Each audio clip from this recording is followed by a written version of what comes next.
আসসালামু আলাইকুম সুপ্রিয় দর্শক শ্রোতা, আমি এখন এই মুহূর্তে আছি গোপালগঞ্জের টুঙ্গিপাড়ায় গহরডাঙ্গা চৌরঙ্গি মোড়। তো গহরডাঙ্গা চৌরঙ্গি মোড়ে একটি জায়গায় টোল প্লাজার সাথেই দেখা যাচ্ছে পাখিদের একটি অভয় অরণ্য তৈরি হয়েছে, আশ্রয়, যেখানে রাত সন্ধ্যা হলে চলে আসে লক্ষ লক্ষ চড়াই পাখি এখানে এসে আশ্রয় নেয় এবং সকাল হলে ফজরের আজান দেওয়ার পরপরই আবার এখান থেকে চলে যায় খাদ্যের সন্ধানে। তো আপনারা দেখুন পাখিগুলো কিভাবে আশ্রয় নিয়ে আছে গহরডাঙ্গা চৌরঙ্গি মোড়ে।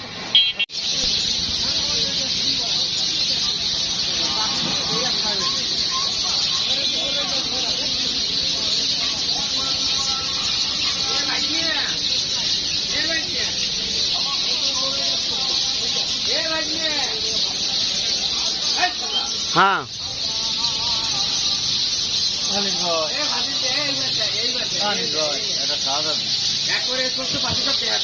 আরো সামনে যা, রোডের মাঝে যা, জুম দে,